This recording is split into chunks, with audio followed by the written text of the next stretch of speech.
Tony, you're one of the founders of the PGA of Asia, a wonderful development and, as many would say, long overdue in this part of the world. Maybe, can you just give us a bit of the background, why it came about and what exactly your involvement is? The PGA of Asia, in order to clarify, how it came about was very simple. Tons of people that I've seen that want to become aspiring golf professionals from Thailand or Asia have gone over to the Western countries, in particular United States. They spent tons of money, their mom and dad's money most of the time, for education. They've scored top percentile in the so-called Class A USPGA system, and they've won many tournaments, so they qualify. However, they cannot become a USPGA member because of their citizenship. A lot of those people who have been going to like the San Diego Golf Academies or the PGM schools or the PGA apprentice programs throughout the world come back to Asia without any proper qualification system, and then they go ahead and start competing against their local Thailand, let's say for example Thailand PGA. So it's confusing, and you've got a little bit of confusion because a lot of the PGA associations in Southeast Asia where I'm studying is they're more about the touring professional. As you know, the industry needs coaches and teaching pros and club pros, and I work with some really good head pros and director of golf. So by starting the PGA of Asia, it clarified, meaning that we were like the international driver's license, meaning that if you're a Thailand citizen, you've got to finish your Thailand PGA, yes. But this PGA of Asia is a set standard, and we're about education in the areas of coaching and teaching and knowing about the club pro. A touring pro, you can always do that. There's plenty of that right now. Yes. But right now we want to focus on the quality of teaching and coaching. So we started the PGA of Asia, and what I like to call it, the PGA of Asia's Class A international program.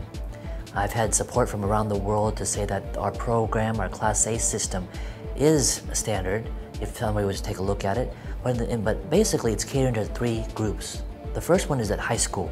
You finish high school, you want a career in golf. You can come through the Class A. Now there's one that's properly, and it's our job to get it recognized throughout the world, meaning that we talk to golf courses that want an Asian golf professional and they can afford it, where they're going to go to a certain market and make sure that they understand that the quality that we're doing is set and okay.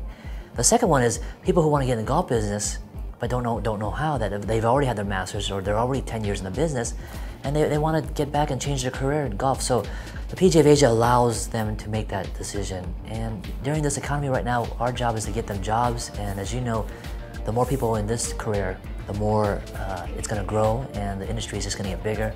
And that's it. And the PGA of Asia wants to do their part. And have people initially been embracing the concept on an Asia-wide scale, or is it pretty much focused Thailand originally? This is a good question. I've been asked this question a lot. The thing is that our real official grand opening should be later on in this year, probably the fourth quarter. But we've had many people, the demand has been there, so we've opened up, let's say, test runs. We've coordinated with a university, so part of our Class A system is finishing a series of classes. And these classes are split between university resources, which are teachers and professors who have been teaching finance or club management and stuff like that, and then we split it between golf classes. These classes can start right now. So we've already opened up, and I've catered to a lot of people that are current students who were thinking about going to the Western world or to overseas, the United States, but they want to try it out first. Yes. And it's a quality program. We're not going to reduce our quality. It doesn't mean you get a certificate in 1 week. That's the no. So the thing is that we started out right now. So I call it a soft opening, testing out, making sure all the kinks are gone, and everybody's getting to know. There is a university that has done a PGM program, a certificate program, right, in Thailand, called Ramgapang University, and they've already gone through about 1,200 to 3,000 students. But it's not recognized by any people. So where are those students? What jobs have they got? Exactly. When they graduate, where do they go? So far, I don't know the statistics, but most of them they already have jobs, and they want to just get a little taste of the industry. Some people haven't finished their bachelor's degree, so it's a good thing. The PGA of Asia's Class A, the strength of it is that you can learn to become, you can still become a doctor, a lawyer, an engineer. You don't have to be on a set track. But on the side, if you're a golf nut and you want to use this as a profession, then take the Class A system. How does it work? If I'm a professional in Hong Kong or Singapore, can I as an individual join, or do I have to come to you as part of the Hong Kong PGA or the Singapore PGA? It's going to be our job. Right now we're trying to unify all the bodies together. It's taken time to really spread the news out and clarify, because we don't want to jump too fast and wake up a bunch of people and think that the quality or we're not all this other stuff. We want to make sure that we position ourselves correctly. But individuals have come to Thailand. We're based in Thailand at this stage due to control factors and quality factors. So you can come from Hong Kong, you can come in and you can register and enroll in the APGM part, and then you've got to do your work experience, and then you got to do your internship, and you got to do a interview to get your final card. And we're working on it right now. Yesterday we just had 6 students start, and it was amazing. These 6 students, 4 of them already have great jobs in the golf, but there's perfect English, Spencer. They speak perfect English, and they want to get experience abroad, but they're too scared to go abroad, or they don't feel that they have the confidence. So by going through level 1 training, the level 1 training basically sets them in place to say, hey, look, what do you need as a skill for a golf professional? So it's very important to make sure that they get that training, they have the confidence, and then they'll be able to do an internship abroad, or they'll be able to do something in the golf industry and just start a career. And who knows what's going to happen, No, that's wonderful. Are there any affiliations with some of the well-known global bodies, maybe in America PGA or the British PGA? The programs that you're introducing, what are they based on, or have you started from scratch and just decided to go your own way? I've used the committee and I have used our experience, and we wrote down all the strengths and weaknesses, but we mainly wanted to cater to what the market is right now, but without losing the quality. And with my background as a USPGA member and having 12 years here now and working with the Thailand PGA, we really focus on the fact that the quality standards have to be set like this. And there's a university system that we've got to try our first 4 years, and then we can change it up and we can take a look at it, see what the results are, adapt it.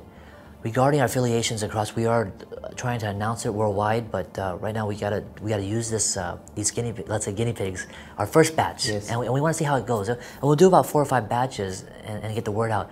Luckily, we have friends in the associations and stuff like that whoever understand us, they position us as an international driver's license. So we don't want to do it, where there's no competing, there's no whatever. It's just, hey, we want to get this person trained correctly. We want to make sure that if they spent money to get trained, they make it valuable, and that they're not a joke when they get out of this program. So that's my job. It's going to be a tough job. It's going to take some time. I mean, the USPGA 1916 and now, and we're just 2010. So we'll see what happens. So how do you anticipate it's going to grow and expand? I mean, is it the plan eventually to take it into separate countries, or to just keep it based out of Thailand? How would you like it to grow? Graduating from New Mexico State, my key thing was my work experience, job placement. I knew when I was going to graduate and I spent X amount of money for tuition, I would have a job waiting for me when I was leaving. Okay, there's the economy right now, there's lots of things, there's lots of factors, but we want to make sure that we focus on the fact that whoever enters this program, we fulfill their goals and their objectives and their job placement. So by doing so, when we talk to the PGA associations, we want to make sure that they understand what's going on. And given this huge geographic area that we're looking at, I mean, potentially, what sort of numbers could you be looking at in 5-10 years for membership of the PGA of Asia? Oh gosh, I mean, our vision is to make sure that anybody that is a aspiring professional or a current PGA professional in their home country understands that if we create a community of one body or one of teaching and coaching professionals, it's stronger in numbers. And every country has their culture, their different ways of teaching or different ways of communicating. But if we can just share, just like how the ASEAN Economic Forum or the AFTA treaties are being formed, that's what's going on. And with the support of the Thailand PGA and understanding our goals, the PGA of Asia's goals, we were able to position, and hopefully that's an example for other countries. Thailand PGA have been so fortunate to position us correctly with their existing members who are teaching and coaching professionals. If we use that model, hopefully we'll be able to bring it into the country, and offer the classes there, because it's just a matter of finding the right instructors and making sure that instructors are teaching the right syllabus. And after that, but everything right now is based out of Thailand, but we'll see what happens. Asian Golf TV. All golf, all day.